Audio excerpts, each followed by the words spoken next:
All right. Ready? 3, 2. Hello, we are The Runs. How's it going, Nick? You okay? To my bad. Yes, all right, buddy. Not bad. Episode 13 already. I was going to ask, I have lost count of the amount of episodes now, which I shouldn't really because I do all the artwork for it. But You do, yeah. as you can see, the shelves are bare. It's on countdown now. We're moving. We decided to move house bang in the middle of the wedding business end as well. So it is flat out at the moment. Packing boxes. I told Amy I have to record a podcast tonight and I had a glare. But podcast doesn't stop for no one, sorry. We said this to me when you said about what am I up to tonight? Am I going to the game? And I was like, no. Pod first, isn't it? What do you say? Podcast, Wales, golf. Pod, Wales, golf in that order. I don't even like golf. It's just the old Bale flag, innit? Yeah, and we want to start me off on the Welsh football team because I'm not just on it. But happy days. What have we got to cover before we get our guest on today? First up, Barkley Marathons. People are still discovering it. You've been mad for Barkley for a while, haven't you? Yeah, you heard about it a long time ago. There was a documentary. It's a mad one. Basically, for those who don't know, probably a lot of runners will, but some won't. It's the Ultra World. Yeah. So this madman out in America in the Tennessee mountains, Laz, owns a load of land, decided one day, I think he went for a walk, done this big massive loop. There's like an old abandoned prison. It's in Tennessee, and did I see that? Up in a mountain range anyway, horrible weather. So he created this idea of a Barkley Marathons. Basically, it's 5 loops, roughly 20 miles per loop. The elevation is something like Everest over the 5. You've got to do clockwise first time, reverse second time, so on. 5 times. You've got 60 hours to do it. But that's not the only thing. You've got no GPS. You've got a map and a compass. But also there's 13 books hidden in the woods and trails that are marked on this map. You've got to go to each location. Obviously, you've got your race number every time, every loop. Rip that page out, bring it back within the 12 hours per loop. I don't know if it's accumulative. I know there's I don't think it is. I think I can't remember. You've got 36 to do the fun run, which is 3 loops. Or then it carries on. So you can build time. Yeah. It's a crazy thing. Before this year, there was only 17 people that ever finished it in 30 years or whatever. But it doesn't do justice. There's documentaries and things on YouTube. People have a look. But then this year, yeah, it was mad. 5 people finished. Right. So was it easier this year? Are people getting better? What's happening? No. I was reading about it this week from John Kelly, who finished again. I think it's the 4th time he's completed it. And he was saying, people saying to him, why is it this time? And he just said, the start time worked out perfect early in the morning. So they didn't have one full loop of darkness as such. The weather was the best it's been. Clear, no fog, no rain, not too hot, not too cold. And he said people are getting better, And what he said, the front group of runners were more or less, because again, another thing, for the first 4 loops, you can work as a team. But the last loop, you can't. You've got to go out separate, opposite directions. Split you up. And what he said was himself, Jared, I can't remember his surname, and some other guy who have all completed it. They more or less led it for the first 4 loops with everyone. So it's a little bit easier then. Although it changes every year slightly, they had a good idea of, roughly where things are going to be, what routes, what hills and all that. Their navigation skills, as we said, they'd rather help people out, drag people along than just shoot off on their own. So, no, I don't think it's getting easier. Apparently, yeah, they said they made it harder because they changed a big section of it to make it a little bit harder. Obviously, I've never done it, so I can't say. But, 5 finishers. Female ever. Yeah, first female ever, British ultra runner, Jasmine Paris, which is unbelievable achievement. She finished with 99 seconds to spare of the 60 hours, so left every last drop of it out there. Amazing achievement, and obviously it's blown up a bit this week. Yeah, happening. Is it a money spinner for Laz then? Because it's $1.65 to enter, isn't it? $1 spinner or just loves it? I just think he just loves it, mate. $1.65. You've got to bring a license plate from your home area, town, country, and a shirt. That's the entry fee. But it's it's nigh on like impossible to find any. It's like it's a secret way society of sort of getting in and finding the entry, and there's like ways you got to do something and find this and get his email. It's a real weird way to get in, but I think a lot of the top guys like out there, Americans, get invited back because they're so good at it. Class. But yeah, it's just a mental. Check it out on YouTube. Yeah, we should get on to Grant from last week and build one up at Darren. That would be a bit easier, wouldn't it? Although he was missing for a bit. Yeah, he was. Thank God. That's why the helicopters are out in my stig. Grant he was missing on a long run. But don't panic. It's just Grant out with the dog. Yeah. What else do we speak about this week in WhatsApp? High Rocks. What is High Rocks and where does it come from? I think it's now, I don't want to offend any CrossFitters or anything. Please educate us. But I just feel like it's CrossFit on whiz. What is it? I don't really know. We're now an official High Rocks gym as well. Yeah, I've seen a bit of it, like obviously again on people's Instas, and it seems to be blowing up everywhere. Like I was just saying, the only thing I know about it is I've seen that American guy. I think he's the world champ at a Hunter. I just said, dude, he used to blitz Stone Cold's Gull Ranch all the time, and he was like the unbeaten champ on that. And like I'm sure he's the world record holder, or world champ at it. Yeah, but now it seems to have just gone nuts everywhere. Like, I think you just do like 1K as fast as you can. Is it? It's a what? Hunter McIntyre, is it? That's it, McIntyre. Hunter McIntyre's an animal. Oh, there's 8 exercises. Right. Skiing, sled push, sled pull, burpee, broad jumps, rowing, farmers, sandbags, and wall balls, with some running in there as well, is it? Yeah, there's like 1K runs, I think, in between stuff, or start and finish. I'm not sure. There's some running in there, so we should know more about it. Yeah. Maybe we'll give it a spin in the summer. Anyone people want to take us through our paces? These arms are not giving anything. Who are running? Yeah. You'll be all right. You'll be fine. No. Yeah, Nicky's in. Can't lift a tennis ball, let alone a wall ball. High Rocks Challenge. We will do it. What else? Class. Stone Cold, on the subject of Stone Cold, there is whisper that Stone Cold is going to rock up at WrestleMania this year after many, many moons. The Rock is back. In wrestling? Carter's mad for wrestling right now. Well, and I think you were a bit mad for it as well, this week and the other week. Yeah, I'm reborn, but I'm loving it. But The Rock has like joined the other Maori guys or whatever, and they're all ganging up on this guy called Cody Rhodes. So they reckon that Cody Rhodes is going to be pinned. 1, 2. They're glass smashers. Stone Cold comes out with his 2 beer cans, drops some stunners, and see what happens. So you already know what's going to happen? Well, it's not scripted, is it? It's real life wrestling, is? Of course it is. It is, definitely. Right, excellent. Anything else we've got to cover? How was training going for London? How are you feeling? I am with the house move and getting ready for the wedding and everything. I still haven't run since Newport, but when I move, I will look for some new loops and get back to it. I'm pretty sure once I'm married, I'm going to be a marathon runner then. I think I'm in now. I'm ready to do I want to do it. I want to get one done, get a time, and up until I'm 50, run marathons, and then buy a boat. Ambition is critical. Exactly. What about you? How's London prep going? Yeah, I've got a bit of a rubbish week last week, been ill again. Can't get rid of this man flu, like it's just lingering with me. Been here for weeks now. My chest and head and just coughing my guts up and lungs up every time I go running. But I'm plodding on, I'm ticking on. It's not going to be pretty London, but we'll get it done. But we'll go up, enjoy the weekend or the couple of days, and if I can run with a couple of people here and there, well, I'm all right first half, and then just finish is the target now, and don't worry about it. This is what it is, sort of one. Yeah, happy days. That's for us as well. How mad was it? We were with Kafuzi 2 weeks ago, and this week on Instagram, he's with the Jamaican Lightning Bolt. He's in Jamaica with Usain Bolt. In Jamaica, yeah.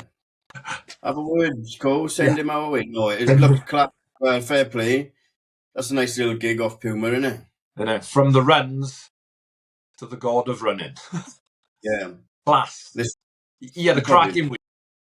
Yeah, he has. And now he's off to Boston as well, then, is it? Yeah, Boston is 2.5 weeks. Yeah, 2.5 weeks. So nice. He's obviously still flying for London training. So yeah, he'll be out in Boston filming. That's not long till a couple of people I know going out to that. That'll be class. Yeah. I loved it last year. That's just one of the, it's my favourite one so far. Yeah, we've got someone for running Boston on next week as well, so we can fill them in and give them a bit of tips. You can anyway, not me. But this week we're not Miami Vice. Speaking of Miami Vice, but not Miami Vice, I watched the new Roadhouse film this week with Jake Gyllenhaal and Conor McGregor. And if you've got 2.5 hours and you're not expecting Oscar with performances, but you want a bit of entertainment, I would highly recommend Roadhouse. I enjoyed it. Yeah. Everyone I've spoke to since said it was shit. So, yeah. But While you're on that, did you see Casey Neistat's vid about it? Because he knows the guy that directed, didn't he? Oh, does he know? What did he say? Well, the guy that directed, he enjoyed the film. He loved the film. Obviously, he went to the premiere now with the guy. He's mates with the director, but it was about how the director's been stitched up by Amazon for it because he was promised he was making a movie for the theatre cinema, but then Amazon have obviously just streamed it, so he weren't happy. So it was all about that. It's quite good though, yeah, like, you know, Casey likes class. And then he was at the Prem and was there with Conor. Conor McGregor is a character. Jesus, what's wrong with him? But he's getting paid. Happy days. We are dressed like this because we have got the leader of the running punks, Jimmy Watkins, on today, who loves running in gnarly shirts. Bit of a punk, but with a really good story to tell as well. So should we see if he's ready in the waiting room? We shall. Let's get him on.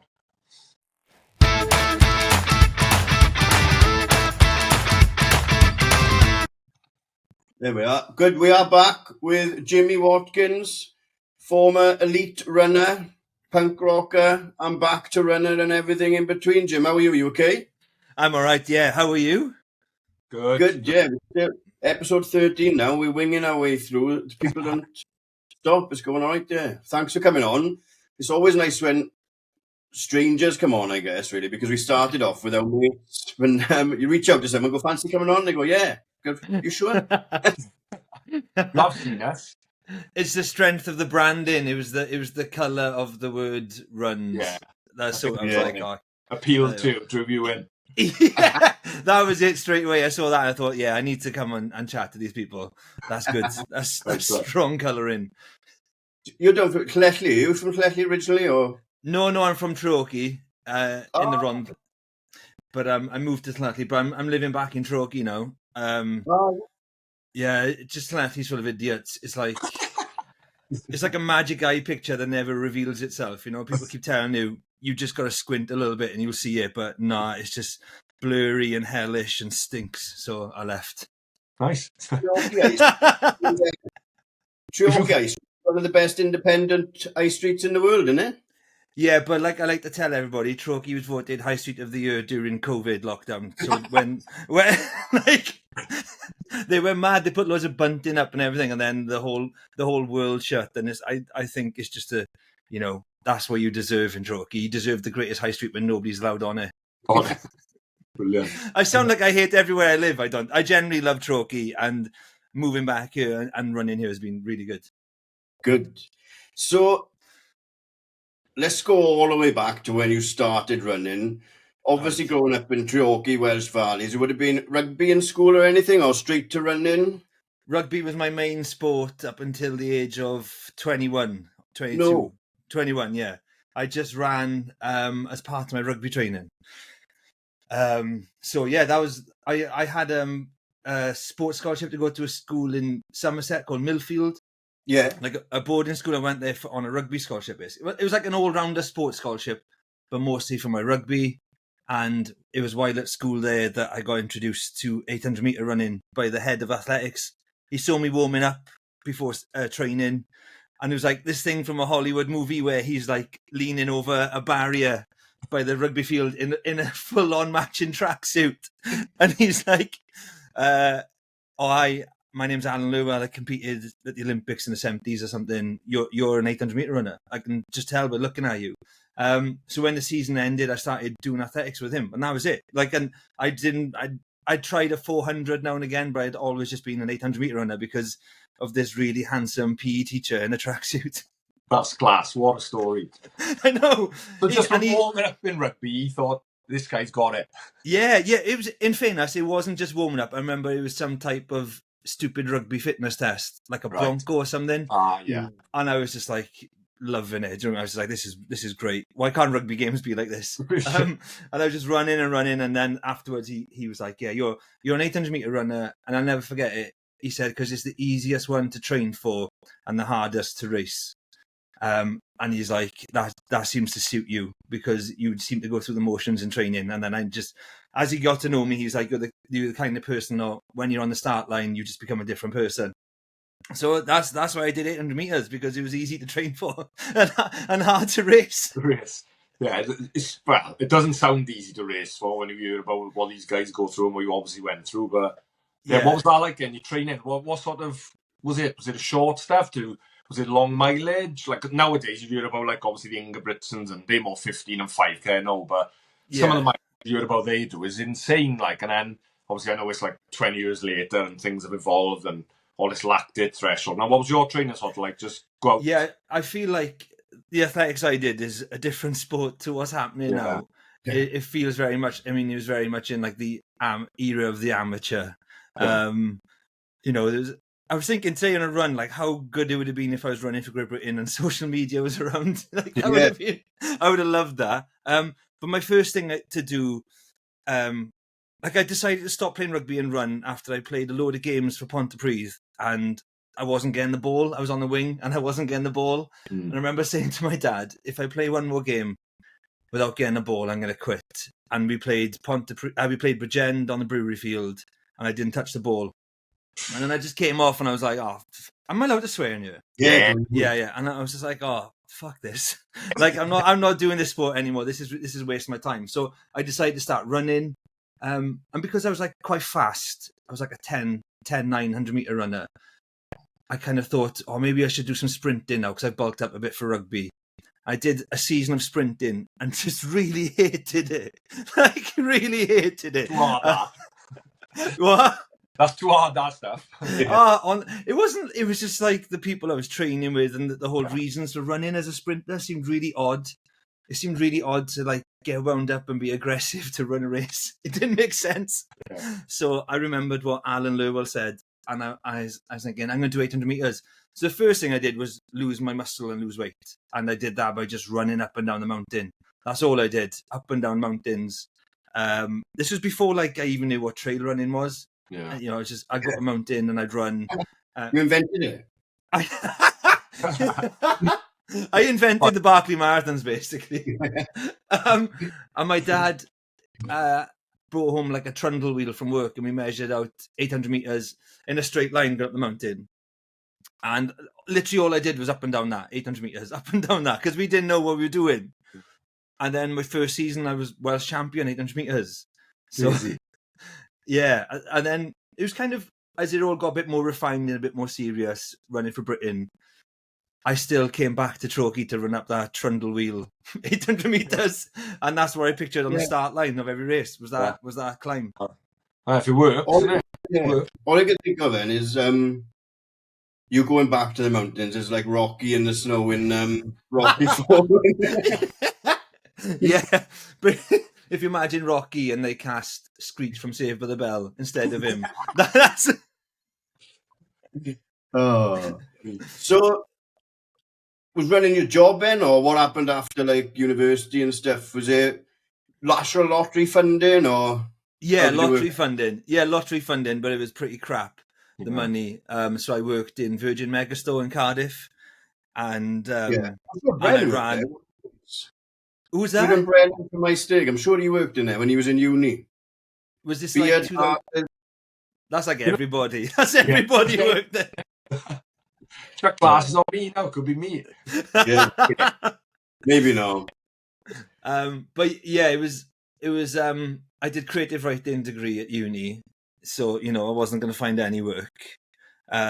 So running suited me fine. I could run.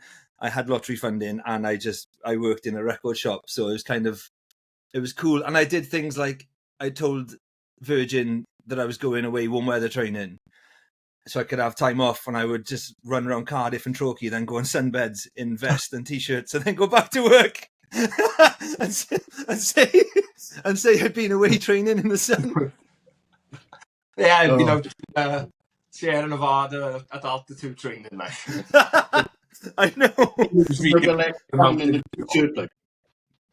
I got busted though because for some reason I said I went to Dubai warm weather training because I think I just wanted extra time off, and I was like, it was like coming up to Christmas, and I knew the shop was going to be busy, so I was like, I've been invited to a training thing in Dubai for 3 weeks, and I went, and then went on. I hit the sunbeds like crazy, and then went back to work.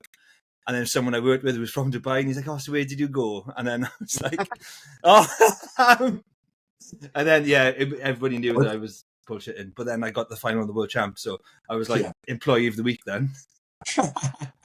That's man. That is brilliant. Yeah.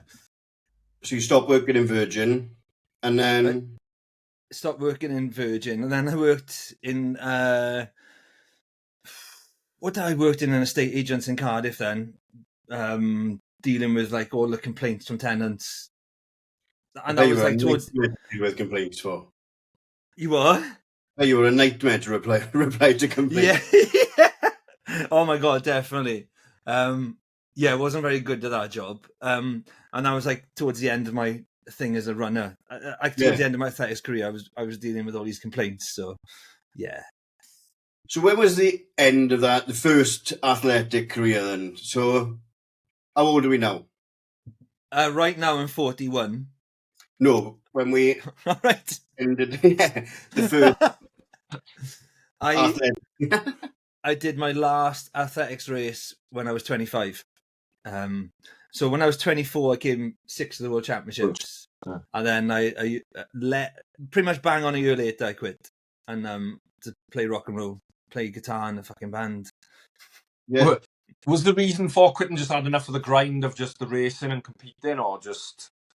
It changes over time. The reason changes over time, generally. Like, if I was going to take myself back to the moment, it was, I felt like I didn't feel like the coaching was good enough.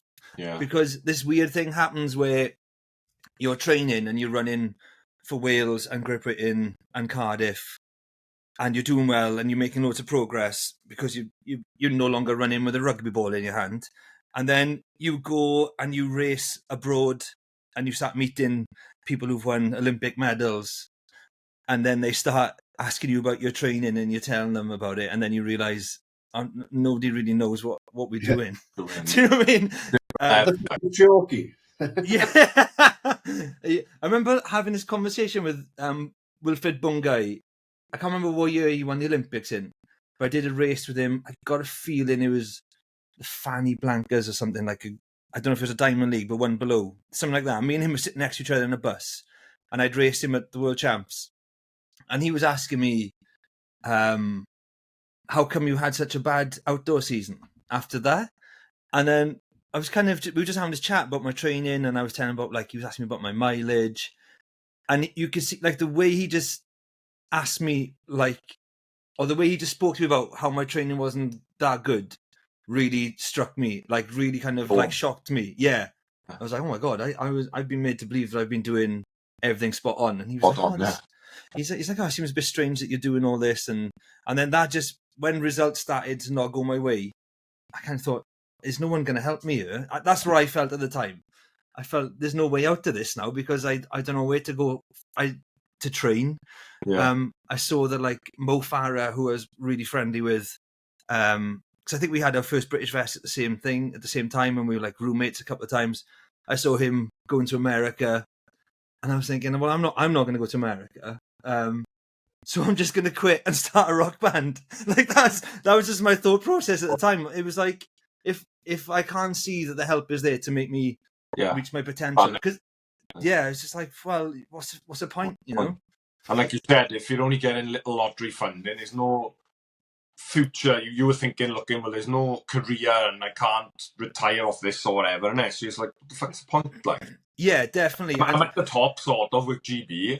Yeah. And the coaching you're saying is shit compared to everyone else. What's the point in it? I can imagine that. It must just get demoralized. Yeah, definitely. And it was like, I did this sports testing thing down in Institute of Sport, wherever it's called, in Wales, in Cardiff. Yeah. And they predict, I don't know, like, how does this work? I don't know. I ran on a treadmill listening to Bob Dylan, and then they took blood up my finger. They take off your ear as well, didn't it? Yeah, I had a mask on, and then they said, when you're 30 years old, you're going to run 1:43 for 800. And I was 25. Or maybe I was 24 then. Yeah. And they gave me my results on paper. And I remember going away to run with Great Britain somewhere and showing some coaches this paper. And they're like, oh, that's really good. That's really promising. You know, like, yeah, in like 6 years' time, you're going to be at your peak. And then I was just thinking, like, no, I'm not going to wait. I'm not going to wait 6 years. I don't care. That's a long graph, that. Like. It just didn't make sense. It's like, well, why can't we just do it next year? Do you know what? 6 months. Let's go for it. It's like, I heard there's like carbon plated shoes coming out in 20 years' time. Let's just build a time machine and get those now. Let's just let's invent Strava before it's even existed, and then I'll run 1:43 tomorrow. That's what I was going to say, because you're probably 10 years before your time with technology and your personality and everything, because we know lottery funding is not a lot, was it? But if you'd had the ability to YouTube and document your kind of journey, you would have, in this era, you would have got clicks, wouldn't you? And earned money off that as well. Yeah, I would imagine doing like a running review and then running in the World Champs the day after. I would have done it. I would have done it. Yeah, it's like you went in their vests and then you're in lane 6 in a snazzy shirt with massive headphones on. It's kind of I try not to, because I realize I can come across as like a real Weatherspoons bore, like a real flag shagger if I start saying things like, "Oh, you didn't have that in my day," but we generally didn't. Like, we generally didn't. I used to train with a really crappy Casio, and all my training was done to time.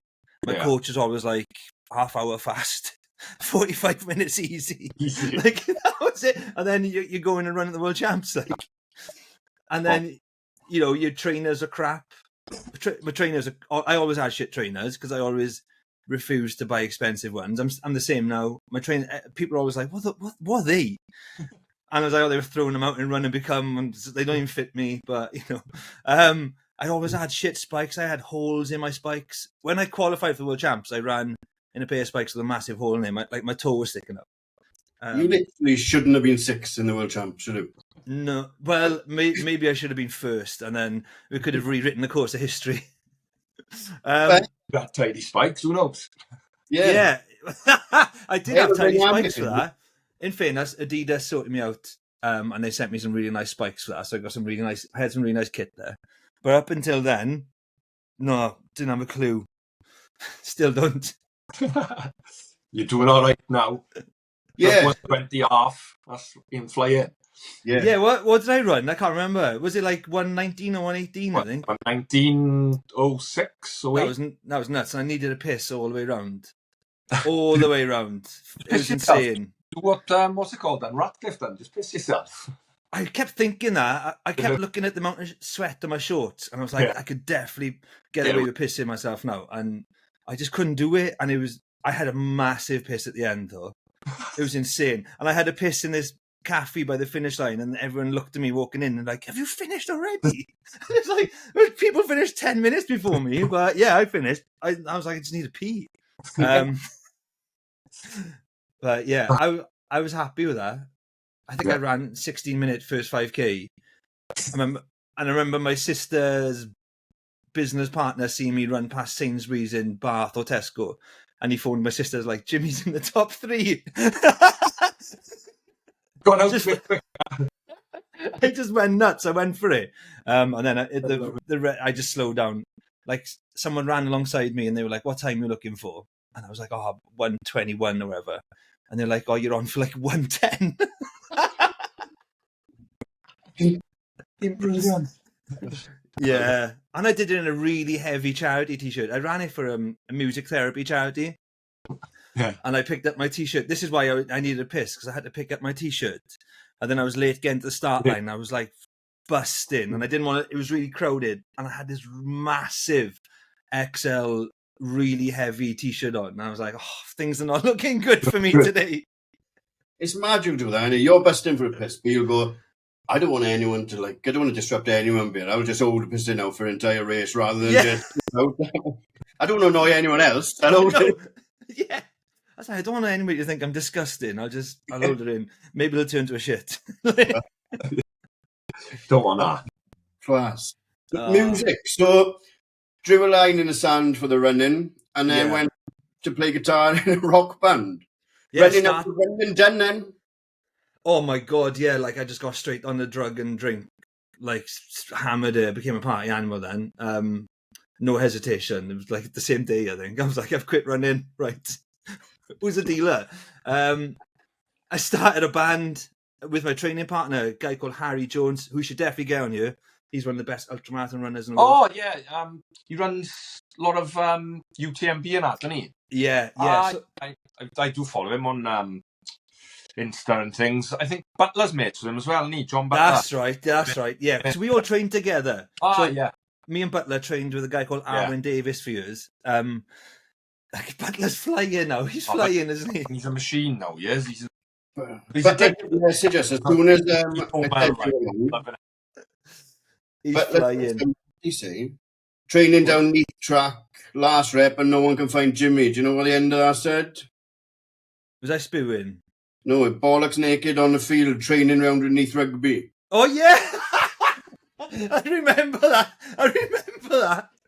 Oh my God, yeah, we were doing a track session, and the Ospreys were down there training on the field, rugby field next to the track, and I finished a rep.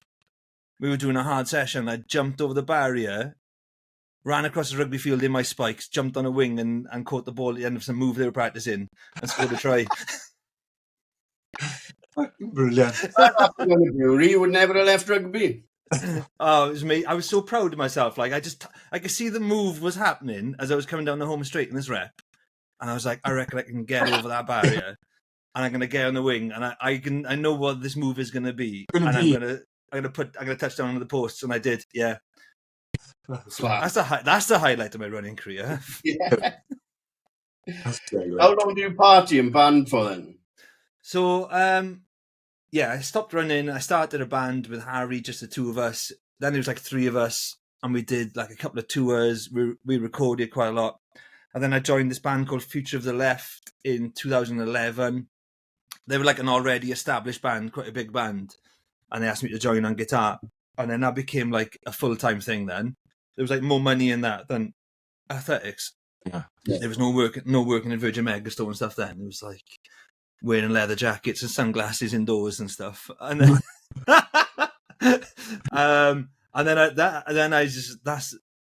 that's when the rot set in. That's when I really just started drinking and like just not looking after myself. So that lasted from 2008 until I'd say 2017 when my son was born. So it was, and then just like nah, was it? No.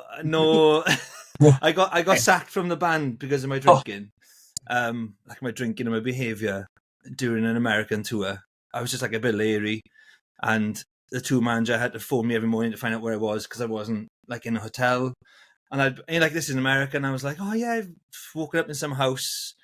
And he's like, where are you? And I said, oh, I don't know, but there's bullet holes and everything. And then he's like, oh, fuck's sakes, right, I'll come find you.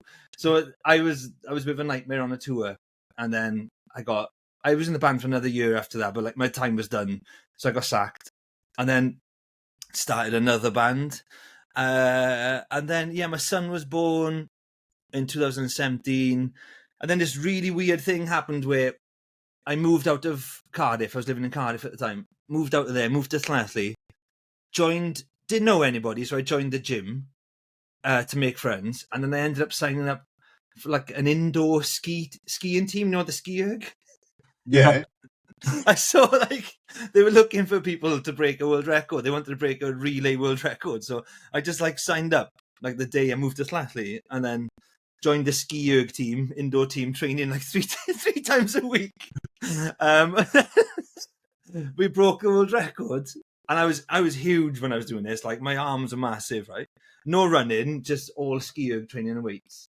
And then we went out to party to celebrate the world record, and I got thrown out. I can't remember what happened. I got drunk. I got thrown out. There was like police involved. And then I woke up the next morning and like my clothes were outside the house covered in sick. I can't remember coming home, and I was like, oh, I've really fucked up. Like I've just made a load of friends and I've done something wrong. So I didn't go down the gym for ages. I was too embarrassed to go down there. And then I went down there, and this guy who was on the ski erg team walked up to me, and he's like, I've been waiting to see you. I was like, oh, fuck, here we go now. And he's like, I haven't drunk for 40 years. You were mental. I remember being like that. And he's kind of like, here's my phone number. He gave me a bit of paper with his phone number on. He said, give me a call if you want to stop drinking. I can help you out. And I was like, oh, cheers. Like, that's the first time anyone's ever said to me, I know why you like this. Do you know what I mean? No one ever said it to me. Yeah. People always like, you're a maniac, and that's it. But he was like, I get it. Like, I can help you out. But I never phoned him because he put the lines through his sevens. So I thought he's either a groomer or a Brexit voter. So I didn't phone him. But that was like the first time I was thinking, yeah, maybe I'm a little bit out of control here. So around that time I was seeing a physio because like my arms were getting so big. Like I was so hench, I had to see a physio for back massages and stuff. And one day we were talking about running. He was just, I don't know if someone told him, but he was massaging my legs and he said, these are good runners' legs. He's coming on to me now. And we had this conversation about, I was like, here we go. And we had this conversation about running. He said, sorry if I'm talking ages, by the way. Sorry if you're listening to this podcast and you're out running in the middle of a rep and you think, I'll finish this rep when Jimmy stops talking. But the physio said, there must be loads of pictures in your house if you run in for Great Britain. I was like, no, there's nothing. There's nothing. Like when I quit running, I binned everything. I just got rid of everything. And he's like, oh, do yourself a favor. Like, be nice to yourself. Be kind to yourself. And this was the first thing where someone was telling me to be nice to myself, which is something I try and do now, even though I'm still a bastard. He was like, be nice to yourself. Put a picture of yourself up on a wall, running in GB kit. Your kid will grow up seeing that and it'll inspire them. I was like, that's a nice idea. So my wife at the time, I asked her to get me a framed photo of me running for Great Britain, which, like, looking back is a really weird birthday present, but I was like, I really fancy it. And I put a photo of it up on Facebook, and someone commented below with a video from the final of the World Champs. And I'd never seen the race. I'd never watched it. I was like, whoa, this is mad. I was like, should I watch it? So me and my wife, I was like, let's watch this video, because she didn't know me when I was a runner. And we sat there and watched it. And then I realised, first of all, this race was nothing like I remember. And I felt really emotional because I'd really gone for it and I'd ran a good race. And in my memory, I'd fucked it. Like, that's how my memory of it was, like, I'd messed it up. And I watched it and I was like, oh my God, like, I can't believe I did that. Like, I felt really proud of myself. And then my wife said, I didn't recognise you. You look nothing like you do now. But the only reason I recognise you is because you've got the same smile. And then I went to bed and I was like lying in bed, like awake. What the fuck does she mean? I got the same smile. And it was like, I realised I wasn't happy. Like, I just realised I'm not a happy person anymore. And all of a sudden, like, I've been telling myself I need to lose weight. I need to stop drinking. All this stuff, right? I'm going bald. I need to make my head smaller. I need to buy more hats. And then I just realised, I'm just not happy. And it seemed like the easiest thing to fix in the world. Because I just thought, so what made me happy? No, I was running. Running made me happy. And then I just started running. It was as easy as that. I just thought, I got to do what makes me happy. And what makes me happy is running. So that was October the 30th. And because I'm not a dick, I wanted really aggressive drinker Jimmy to have one more Christmas. So I kept on drinking till Christmas. Smashed up a few chairs in pubs and stuff in Llanelli. And then on January the 1st, I was like, I'm going to start running. And it was instant. Like, within a week, I felt more myself than I had in a decade.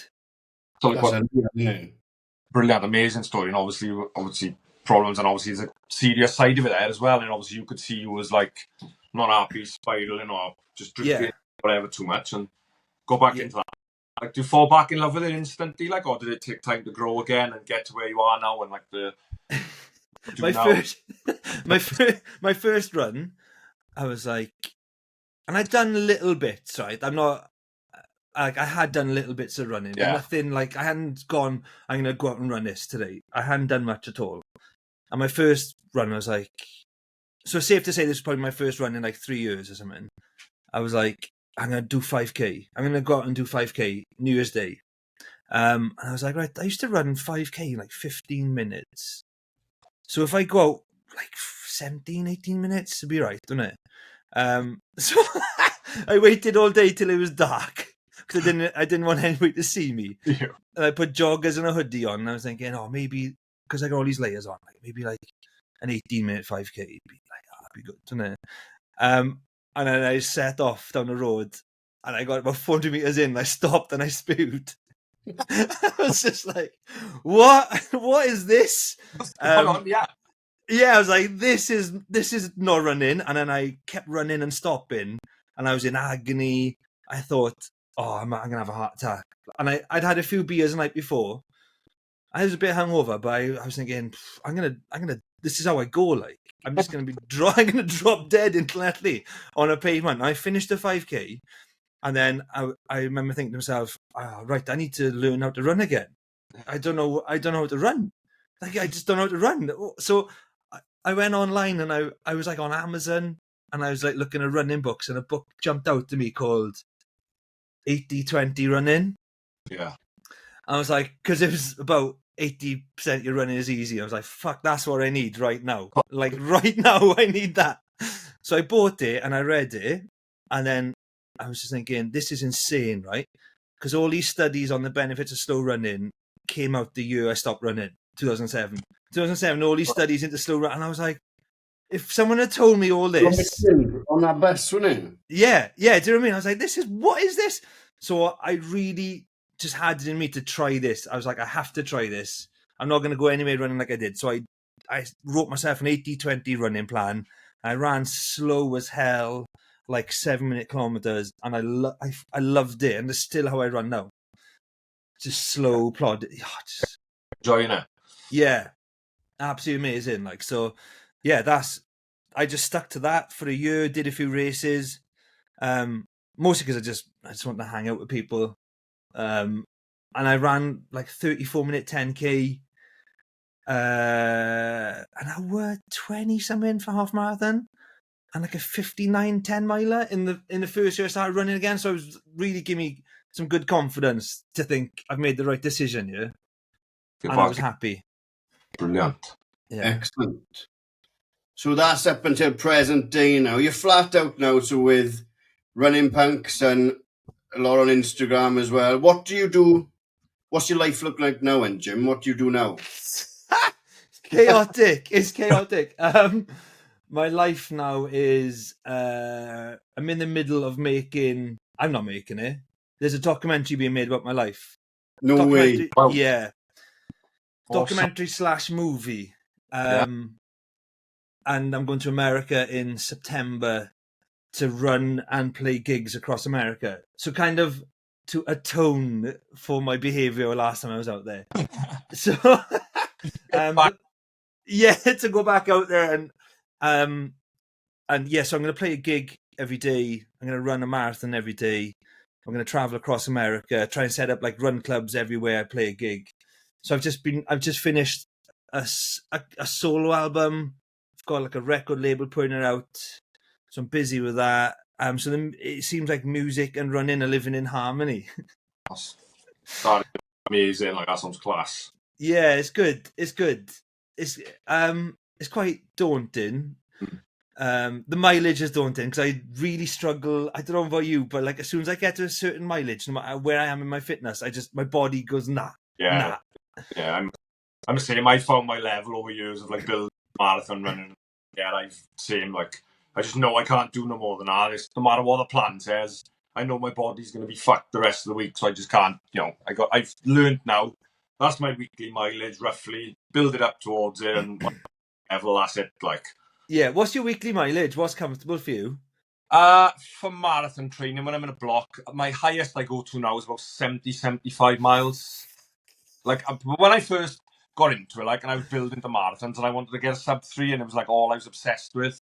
Yeah. To start following plans and things, and these plans were telling me I needed to be doing 90, 100 miles a week.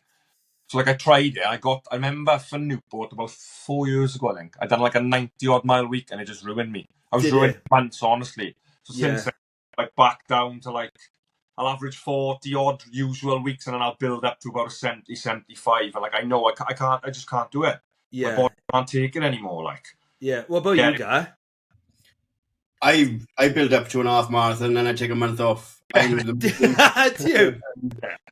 He's not consistent. And, I'll dust them. But I know now. I've told myself, right, I ran Newport a couple of weeks ago, Newport half. I haven't run since, but I've started the process in my head of saying, right, you need to get your shoes back on now, get back out.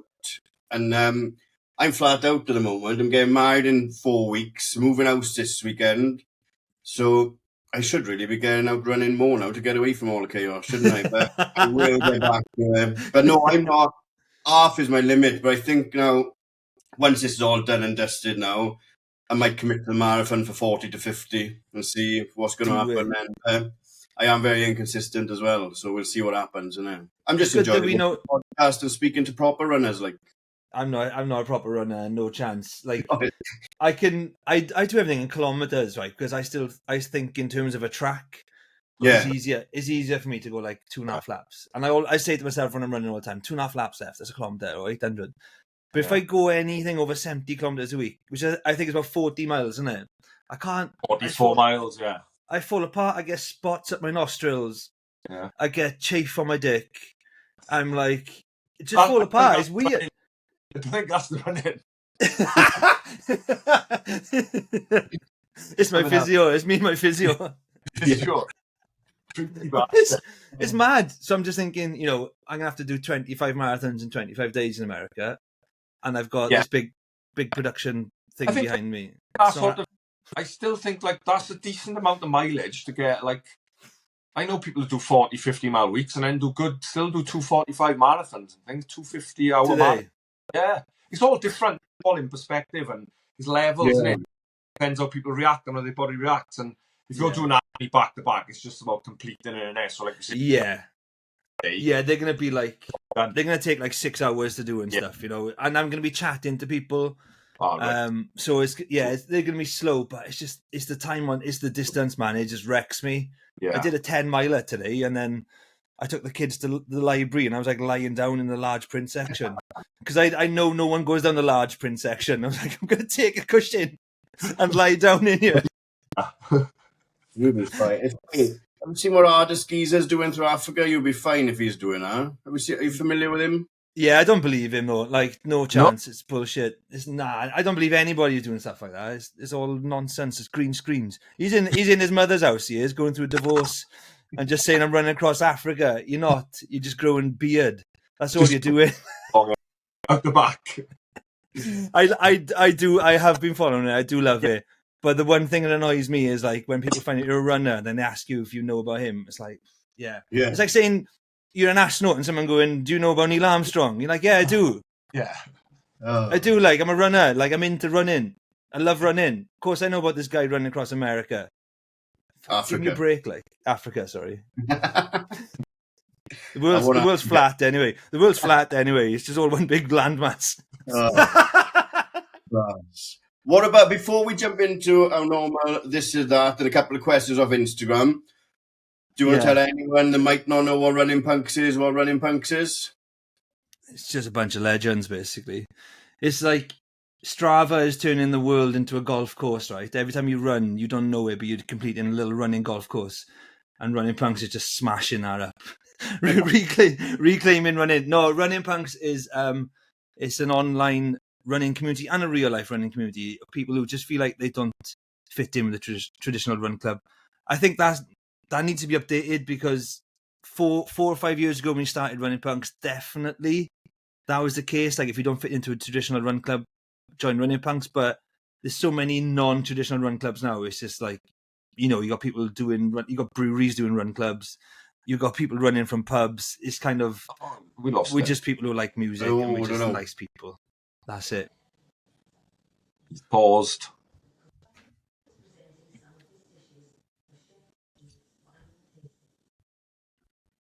You were still there, I don't know. Yeah, can you hear me? Yeah. Yeah, I can still hear you. I want to see you were moving. He's just paused. Get in. No, I you are. There it is. I think you lost me there, and I said some amazing stuff. What was the last thing I said?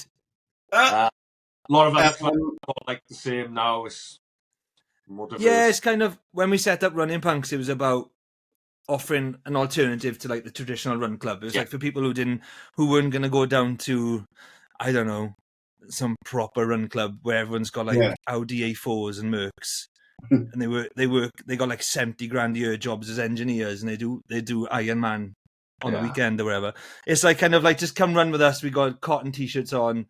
I got holes in my shoes.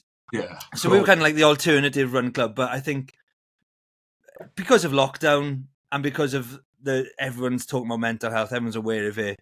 There's so many run clubs like us now. You know, got people running from breweries, people running from pubs, people running from like jelly bean factories or wherever. And it's just, we're another one of them. But we just have more of an emphasis on like how good music is for you as well. So that's where it is. And it's just a nice open community. It's very, very loving and very welcoming. Although saying that, whenever I do run with them, no one says hello to me. Every time I run with the running punks, I sit in the car, and as the car park going, no one likes me. I didn't have a good chat with anybody today. On my own. Yeah. I was just there at the back with a GoPro on my own. No one really asked me how I was. Just the cameraman now. I am, yeah. I am. I think everyone panics when the GoPro comes out. They go, oh. Yeah, like, this is going to be fucking cringe now. This is going to be cringe. Here we go. Here he goes. Jim, I absolutely loved that. Thank you so much. No problem. Any regrets? Loads of them. Like so many. It's insane. I even bought a book, like a religious book today, how to deal with forgiveness. That's how deep in my regrets I am. I'm reading my way out of it. Reading and running my way out of it. I think having regrets is fine. Yeah. But it's up to you to react to it in the best way possible. You know, like don't. I think you have as well, haven't you? Yeah. Yeah, it's like don't be buried by what you did yesterday. Like just move on. I mean, we've evolved from slime, so now and again, like, is it any wonder that we just act stupid because we have evolved from slime? Be slime, like, aren't we? Yeah, so just move on from it. Regrets are fine. You know, like they're cool. They can be quite sexy. You can have some regrets and you think, actually, no, but that happened in a really sexy situation. So I'm just going to think about the sexy bits of it. Excellent. Right. Let's take a little break, and then Nicky will do a couple of this or that, a few questions and answers, and we'll be off in time for the Wales game. Happy? I'm very happy. Are you happy? Yes. Yeah.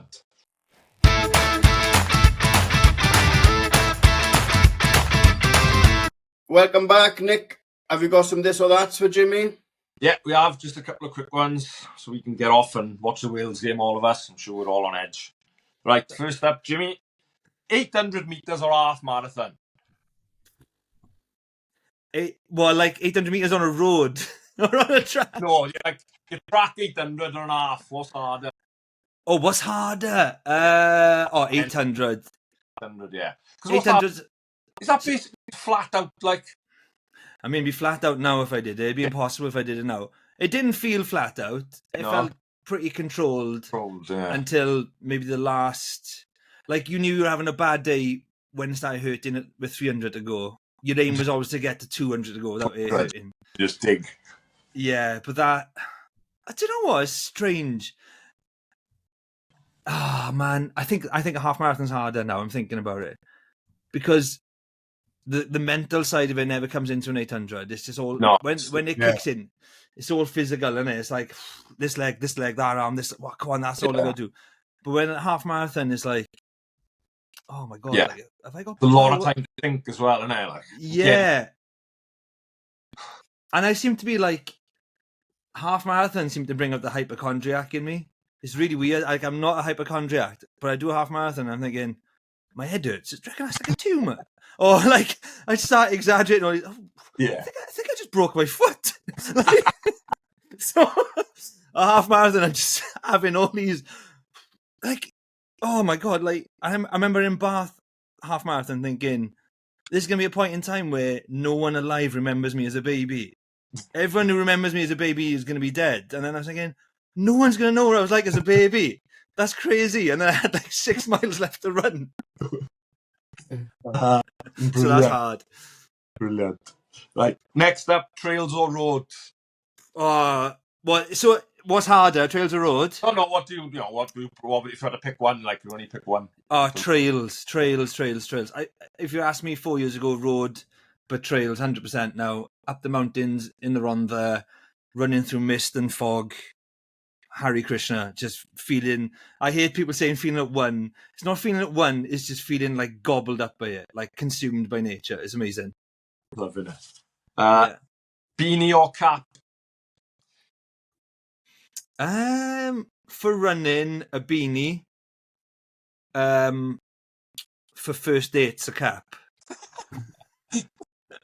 Race day, a cap. Definitely. Training, a beanie. Brilliant. What do you prefer, on track or on stage? Oh, they're both the same. If you do it properly, they're both the same. The world is a stage. You know, like you get up in the morning and brush your teeth. That's the first act. And yeah, that's it. Just keep it going throughout the day. The whole each day is a stage. I would say I miss the track more than I miss the stage. Nice. You know? Yeah. Last one, bit of a music one. Yes. Nirvana or Foo Fighters? None of them, both shit. Yeah? Yeah. Hate them both. Yeah, know your thing. I went through a phase of liking Nirvana. I have this thing where I don't like American music. No. It's not like, American rock. I like country. I like blues. But kind of American rock, I'm not into it. Like, I'd much rather listen to Supergrass or Blur, Oasis. Yeah. To me, it's just like, you can't compare them. Like, even Oasis, who I'm not a massive fan of, but if I just think of the biggest Oasis songs next to a Nirvana song, you know, which one do you listen to and it makes you just want to go out and live like an Oasis song? I listen to like Rock and Roll Star, What's the Story, Morning Glory, and I just want to like smoke a fag indoors and start a fight with a postman or something. It just makes me want to live life on the edge. I listen to Nirvana and I'm just like, yeah, maybe I might go to like a monster truck show or something, or might. Love that. Right, see what we've got from Instagram. Pretty music themed as well. And I guess this is probably different every day for you. Best album to run to? Oh, my own, the one I've just finished. It's really good. I wrote it while running. Like, it sounds weird. Not the music, but kind of like the lyrics. And I plotted the album out in my head while running. And it's 2 sides, the album, side A, side B, obviously, on vinyl. And it's the same distance that it would take me to run to a certain point of my run before coming back. And that's how I... Yeah. So the whole album is it's kind of structured like a run for me. But I do love listening to anything by Supergrass. They're my favourite band. There's a Welsh band called Adwaith who I listen to a lot when I'm running. Blur... What's the album though? I'd say like a Gorillaz album. Like if Demon Days or something like that is a really good album to run to. Did you see the video the other day of it was Damon Albarn with David Albarn. David. Was it? The start of Feel Good Inc., I think, when it's just off. No, they're like auto keyboard you get, and it's a demo. Yeah, it's like that rock samba sample, isn't it? Yeah, yeah. That was mental. I couldn't believe it when he done that. Yeah, it's amazing. And to be honest with you, like, I saw that, I watched that full interview, and because I love those Zane Lowe interviews he does. I never liked him when he was on MTV, but I like the stuff he does with Apple. And that whole interview, and that interview, particularly him pressing that sample, was like the starting point of me writing an album. Because I was like, if it's that easy, I'm going to give her another go. Yeah. It just gave me the confidence to give her another go, you know, because I felt for a long time that I'd packed in the music, and I saw that and I was like, oh, who am I kidding? Like, it's so much fun. Look how much fun that is, writing a song around a sample. Let's just get going. Yeah. Class. Have you ever earned your bear badge? What's that? I don't know. It just says, has you ever earned your bear badge? So if we don't know what a bear badge is, I guess we can move on. Is that something about shitting in the woods or something, do you reckon? Yeah, maybe. You've shit in many a place, I imagine, not just the woods. Shit in phone boxes. I've stood up on someone's roof and shat on a car. I'm a fiend. The only place I haven't shit is the toilet. Who's that off? If I know them, it might make. Do you know who's off? No. Pursue Purpose. So it's from my steak, so I don't think it's definitely a shitting thing then. Yeah. I don't know. We'll just go with there. Bear badges, eh? I'd say, yeah, I've earned my bear badge. Please tell me what it is, though. Yeah. When you listen to this, tell me what it is. Type it up and then get it in the comments, innit? Yeah, I've earned my bear badge, but I don't know what it is. Yeah, but probably I have, yeah. And if I Google it, I just get loads of bear badges, so it's definitely not. And last one, favourite album you've done a running review for? Oh my god.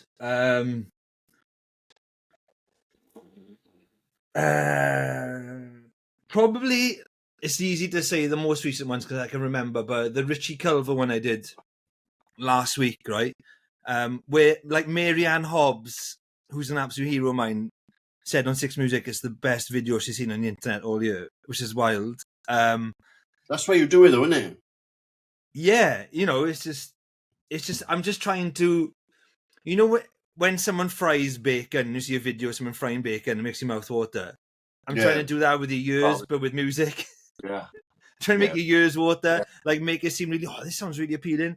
But I love Richie Culver. He's an artist from the north of England who lives in London now. He's done stuff for Drake. Drake's a massive fan of his art, and he kind of taught himself to just make electronic music at home, and he just makes these really like intense albums with loads of guests on there, and the new one is just like incredible. So I'd say that's my favorite one because it's the most recent one as well. Excellent. Jimmy, this has been a great hour. It flies by, but your story's been one of the best so far. I will watch your documentary. I'm not even just saying that. I will watch the documentary when it comes out. Thank you. Thank you. It does lead us to our last question we ask everyone, and I guess it's quite accurate and true for you. Who would you like to play yourself in a movie of your life? Oh, Paris Hilton. I would think it'd be really good to watch Paris Hilton running up the mountain in Cherokee, smashing beer bottles on her head, running in the World Championships, getting really fat, having a mental breakdown, having a panic attack over the world ending, going to therapy, and then making an album in a haunted building in Wolverhampton, and then having a love-hate relationship with a double chin, going bald, developing moobs, having chafe on her dick. I think Paris Hilton, the only person who could do that. I think she's a perfect candidate. Exactly. Paris, give me a call. If you listen to this podcast, give me a call. Excellent. Thank you very much, Jim. Nick, have you got anything? No, that was brilliant. Again, thanks for your time, and that some amazing stories, and I can't wait for that film documentary to come out. That sounds like it's going to be Thank you. Yeah, it's going to be good. I just got to do all those marathons now. At the end. Just got to get through that. Yeah. Your beard. It'll be good. Yeah, I'll just be doing it like him on a treadmill at my mum's house. Like all of them. Lovely. Thank you very much, Jimmy. Nick, do you want to wrap it up? Yeah, that's it for us from this week. And thanks again to our guest, Jimmy Watkins. And we'll see you on a start line somewhere soon. Thanks, Jim. Yeah. Cheers. Thank you. Goodbye. Bye.